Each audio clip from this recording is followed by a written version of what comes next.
नमस्कार दोस्तों, मैं Harishankar Maurya exam success on time के यूट्यूब चैनल पर आपका स्वागत करता हूं। तो चलिए हम लोग समास का आज पहला वीडियो देखते हैं और समास को पढ़ते और समझते हैं। ठीक, तो हम लोग देर न करते हुए समास को पढ़ेंगे। सबसे पहले जानेंगे समास क्या है। समास का शाब्दिक अर्थ क्या होता है। समास का शाब्दिक अर्थ होता है संक्षेप। संक्षेप का मतलब होता है छोटा करना। किसी चीज़ को छोटा करना, उसे हम क्या कहेंगे? संक्षेप। समास का शाब्दिक अर्थ है संक्षेप या संक्षिप्त, जिसका अर्थ होता है छोटा करना या किसी चीज़ का छोटा अंश। कहते नहीं कि प्रश्नों के उत्तर संक्षेप में दो, तो छोटे रूप में दो। तो आप लोग जानते रहिएगा, इसका अर्थ भी पूछा जाता है कि समास का अर्थ क्या होता है, तो संक्षेप होता है। तो हम परिभाषा देखते हैं समास की। दो या दो से अधिक परस्पर संबंध रखने वाले। दो या दो से अधिक परस्पर संबंध रखने वाले पदों को, पद मतलब दो शब्दों से जो बने हों, उन्हें हम पद बोलते हैं। एक पद और दो पद। दो या दो से अधिक परस्पर संबंध रखने वाले पदों के मेल को समास कहते हैं। पदों के मेल को समास कहते हैं। दो या दो से अधिक परस्पर संबंध रखने वाले पद क्या होते हैं? समास कहलाते हैं। जैसे हमने ले लिया दान वीर, दो पद हो गए। एक पद हो गया दान, एक हो गया वीर। जब हम इसको मिलाएंगे तो क्या बनेगा? दान वीर। ऊपर हमने क्या बताया आपको? दो या दो से अधिक परस्पर संबंध, एक दूसरे से संबंध भी रखते हैं। दान वीर ना, दान देने में वीर, दान करने में वीर, तो दोनों का संबंध भी है। दो या दो से अधिक परस्पर संबंध रखने वाले पदों के मेल को क्या कहते हैं? समास कहते हैं। तो ये आपकी समास की परिभाषा है। दो या दो से अधिक परस्पर संबंध रखने वाले पदों के मेल को समास कहते हैं। अब इसमें थोड़ा सा और जानेंगे। दो या दो पदों के मेल से बना शब्द क्या कहलाता है? समस्त पद।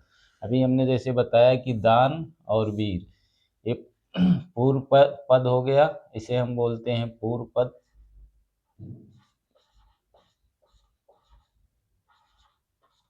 और इसे हम बोलते हैं उत्तर पद। पूर्व पद को हम कह सकते हैं पहला पद, और इसे हम कह सकते हैं दूसरा पद। सिंपल सी बात है, इसे हम दूसरा पद कह सकते हैं। पहला पद और दूसरा पद। और इससे जो हमारा बन रहा है, ये क्या हो गया? समस्त पद। समस्त पद क्या हो गया? समस्त पद। ये जो बन के निकला हमारा दो पदों से, दान प्लस वीर ना, इससे जो मिलकर बना जो शब्द है, इसे हम क्या कहते हैं? समस्त पद ना। तो पहले वाले को पूर्व पद या पहला पद बोलेंगे, दूसरे वाले को उत्तर पद या दूसरा पद बोलेंगे। तो यही बात हमने यहाँ पे लिखी भी है। समस्त पद का पहला पद पूर्व पद और दूसरा पद उत्तर पद कहलाता है। तो इतनी बात समझ में आ गई होगी आपको। आगे बढ़ते हैं। समास के भेद। हमने बताया है कि समास के 4 भेद होते हैं। तो कुछ लोग सोच रहे होंगे 4 नहीं, समास के 6 भेद होते हैं। लेकिन सत्य यही है कि समास के 4 भेद होते हैं, और उनको हम एक एक करके देखते हैं। पहला हमारा तत्पुरुष समास, दूसरा व्ययी भाव और द्वंद्व बहुव्रीहि। पहला तत्पुरुष समास, दूसरा अव्ययी भाव, तीसरा द्वंद्व, चौथा बहुव्रीहि। ये 4 समास होते हैं। अब जो आपका 6 समास वाला सिस्टम है उसको थोड़ा सा बता देते हैं। ये जो तत्पुरुष समास है इसी के क्या होते हैं, तत्पुरुष समास के 2 भेद होते हैं, एक कर्मधाराय तत्पुरुष, एक द्विगु तत्पुरुष। और इसी को हम लोग जब अलग अलग नाम दे देते हैं तो 2 बढ़ जाते हैं, एक कर्मधाराय तत्पुरुष, दूसरा द्विगु तत्पुरुष। ये तत्पुरुष के ही भाग हैं, कर्मधाराय और द्विगु। कर्मधाराय और द्विगु क्या हैं, तत्पुरुष के ही भाग हैं। ठीक है, तो हमारे समास के कितने भेद, 4, तत्पुरुष, अव्ययी भाव, द्वंद्व, बहुव्रीहि। तत्पुरुष, अव्ययी भाव, द्वंद्व, बहुव्रीहि। तत्पुरुष, अव्ययी भाव, द्वंद्व, बहुव्रीहि, 4। तत्पुरुष के 2 भेद, कर्मधाराय तत्पुरुष, द्विगु तत्पुरुष। कर्मधाराय द्विगु, 4A 2A, इसी को मिला के हम लोग 6 पढ़ते हैं, जबकि समास के 4 भेद ही हैं, ये तत्पुरुष के दोनों भेद हैं।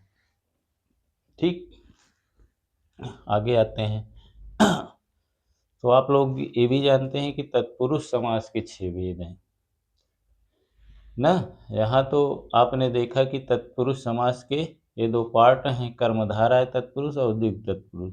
अब हम जानेंगे कि तत्पुरुष के भी 6 भेद होते हैं और उनको 6 को आज हम एक एक करके पढ़ेंगे। तो पहला है कर्म तत्पुरुष ना, कर्ता इसमें नहीं होता, कर्ता नहीं होता। कर्म, करण, संप्रदान, अपादान, संबंध, अधिकरण, ये 6 होते हैं। कारक 7 होते हैं, लेकिन कर्ता कारक इसमें नहीं होता। तो कौन होता है, कर्म से। कर्म, करण, संप्रदान, अपादान, संबंध, अधिकरण, यही 6 आपको जो है इसके भाग पढ़ने हैं। तो पहला देखिए, कर्म तत्पुरुष, जिसमें कर्म कारक की विभक्ति, जिसमें कर्म कारक की विभक्ति का लोप हो। अब अगर आपको कर्म कारक की विभक्ति नहीं पता है तो फिर दिक्कत हो सकती है, तो इसके लिए आपको पहले कारक जानना होगा। तो कर्म कारक की विभक्ति को क्या होती है, को। ये जो को हमने लिखा है यही कर्म कारक की विभक्ति है। तो को काल जो है इसमें लोप हो जाता है। कर्म कारक, कर्म तत्पुरुष में कर्म का, कर्म नामक विभक्ति का लोप हो जाता है। और विभक्ति का नाम क्या है, को का लोप हो जाता है, तो उसे हम कर्म तत्पुरुष समास कहते हैं। एग्जाम्पल जैसे हमने लिया है सर्वप्रिय। सर्वप्रिय को जब हम तोड़ेंगे तो क्या हो जाएगा, सर्वप्रिय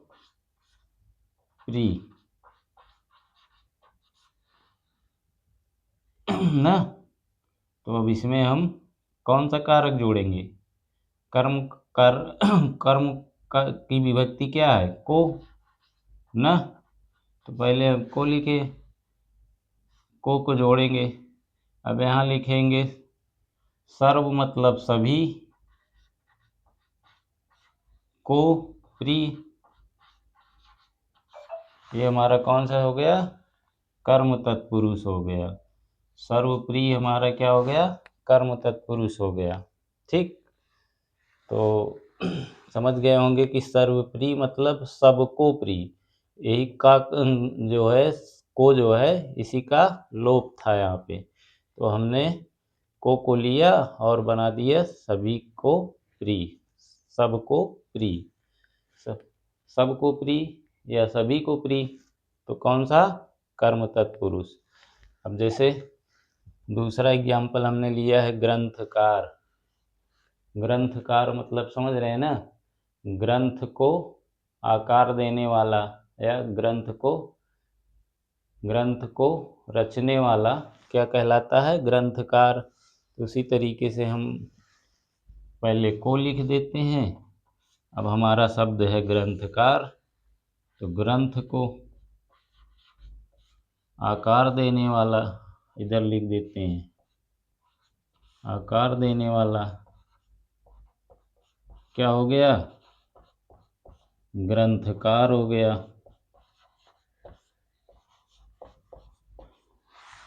मैं आपको बहुत ही आसान भाषा में इसको समझाने का प्रयास कर रहा हूँ और उम्मीद कर रहा हूँ कि आप लोग समझ भी रहे होंगे।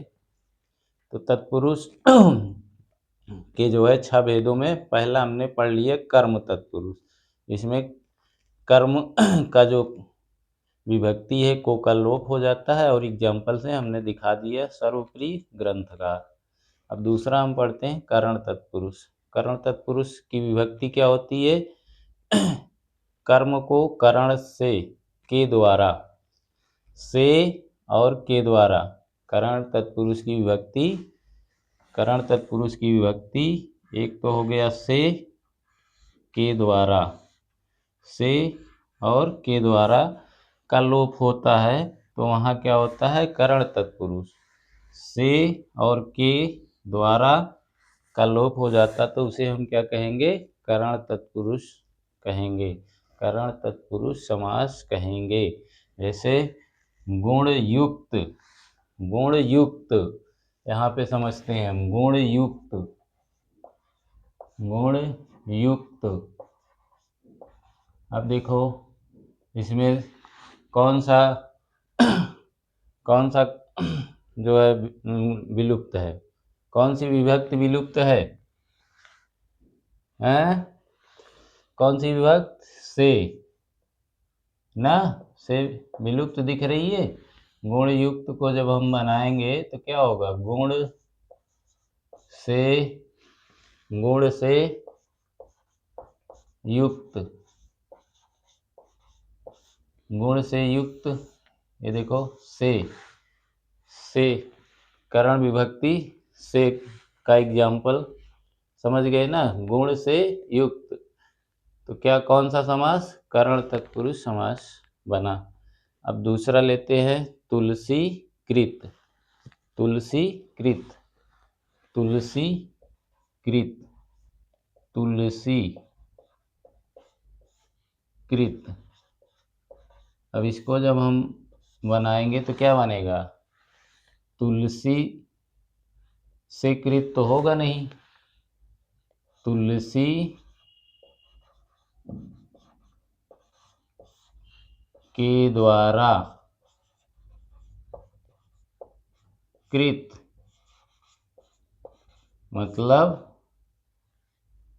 किया गया, रचित ना, उसी को तो बोलेंगे तुलसी के द्वारा रचित, तुलसीकृत। के द्वारा क्या हुआ हमारा, विभक्ति, के द्वारा क्या हुआ, विभक्ति, करण तत्पुरुष। तो एक हमने देखा गुण से विभक्ति, एक देखा के द्वारा विभक्ति। तो करण के दो विभक्ति से के द्वारा का लोप हो जाता है, उसे हम करण तत्पुरुष समास कहते हैं।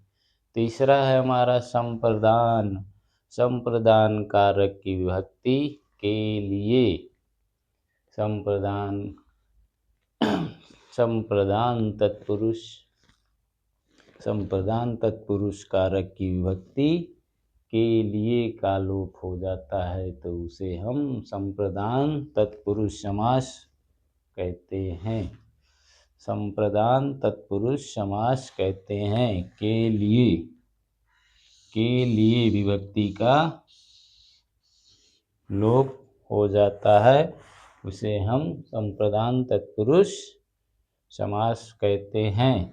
के लिए जैसे उदाहरण हम लेते हैं गौशाला, गौशाला,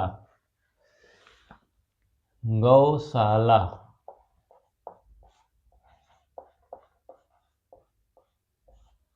तो क्या हुआ, बनाएंगे तो गौ मतलब गायों के लिए,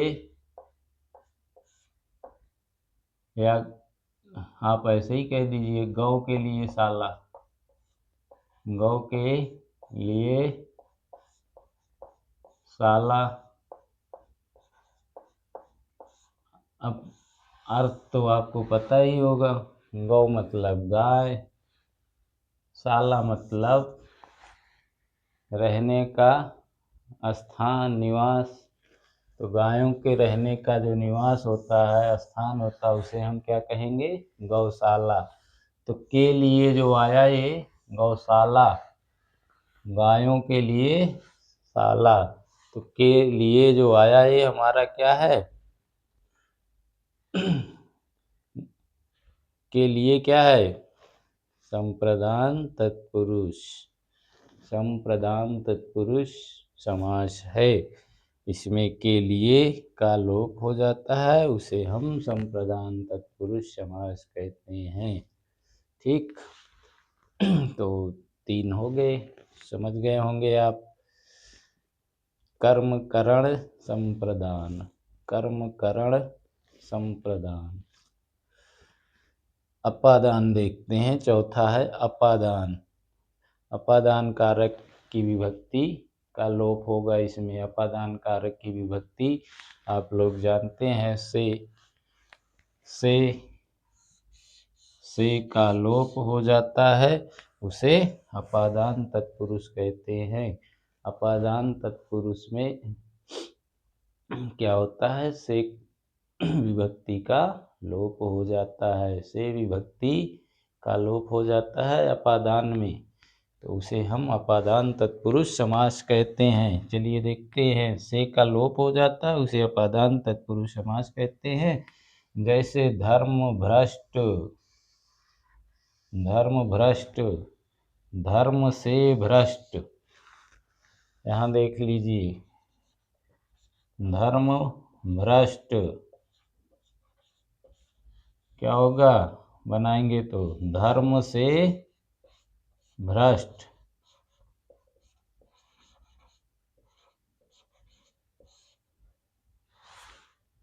कहते नहीं कि आप धर्म से भ्रष्ट हो गए, तो धर्म से भ्रष्ट। तो से क्या है? अपादान कारक है, से अपादान तत्पुरुष का लोप हो जाता है, उसे हम अपादान कहते हैं। धर्म से भ्रष्ट, धर्म विमुख। दूसरा एग्जाम्पल, धर्म विमुख, धर्म से विमुख, विमुख मतलब अलग, इतर। ठीक। अगला देखते हैं, 5वां नंबर, संबंध। संबंध तत्पुरुष, संबंध कारक की विभक्ति का लोप होगा यहाँ पे। संबंध कारक विभक्ति का लोप होगा का की के। संबंध कारक की विभक्ति का की के का लोप होगा, तो वहाँ क्या होगा? संबंध तत्पुरुष समास होगा। संबंध तत्पुरुष का की का लोप हो जाता है, तो उसे संबंध तत्पुरुष समास कहते हैं। जैसे देवालय, देवालय देवों के लिए, देवताओं का, देवताओं का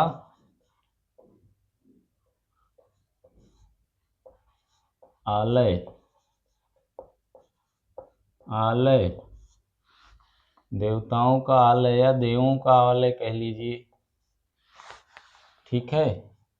का, ये जो का लगा, का लगा जो है, यही क्या है? संबंध कारक विभक्ति है। संबंध तत्पुरुष की विभक्ति है, संबंध तत्पुरुष। संबंध कारक का, देवालय देवताओं का आलय, मतलब देवताओं का आलय मतलब घर की पर्यायवाची भी होती है ना। आलय घर की पर्यायवाची भी होती है, देवताओं के रहने का स्थान। ऐसे भी आपने पढ़ा था यहाँ पे, कहाँ गया, गौशाला, तो गौशाला गायों के लिए, शाला स्थान, तो देवताओं का जो घर होता है उसे हम क्या कहेंगे? देवालय कहेंगे। जैसे दूसरा ले लेते हैं हम, देशवासी। देशवासी भाई थोड़ी समस्या है, जगह हमारे पास कम है, पढ़ाना ज़्यादा रहता है, बताना ज़्यादा रहता है, तो इस वजह से आप लोग थोड़ा सा एडजस्ट करिए। देशवासी,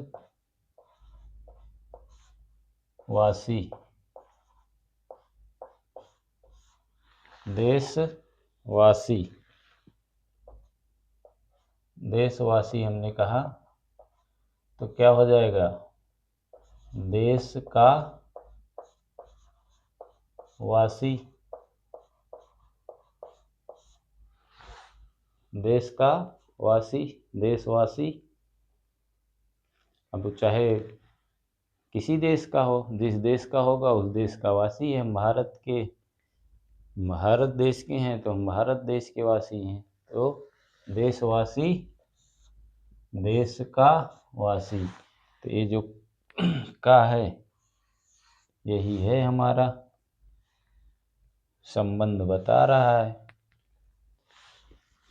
देश और वासी में संबंध बता रहा है, देश के का वासी, इसी का लोप हो गया था। ठीक है, देवालय, देवताओं का आलय, देशवासी, देश का वासी। अंतिम और छठा देखते हैं इसका, अधिकरण तत्पुरुष। जहाँ अधिकरण कारक, अधिकरण, जहाँ पर अधिकरण कारक की विभक्ति, अधिकरण कारक की विभक्ति का लोप हो जाता है, वहाँ पर क्या होता है? अधिकरण तत्पुरुष समास होता है। जहाँ पर अधिकरण कारक की विभक्ति का लोप हो जाता है वहाँ पर अधिकरण तत्पुरुष समास। तो विभक्ति क्या है? में, पर, में, पर, में पर विभक्ति का लोप हो जाता है, उसे अधिकरण तत्पुरुष समास कहते हैं। जैसे स्वर्गवास, स्वर्गवास,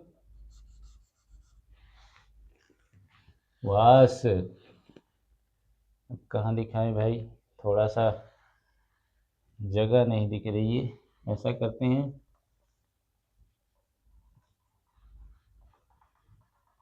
दिखाना जरूरी है। स्वर्गवास, यहीं पे देख लो भाई, जगह की कमी है मेरे पास बोर्ड में, एडजस्ट करेंगे। स्वर्ग वास,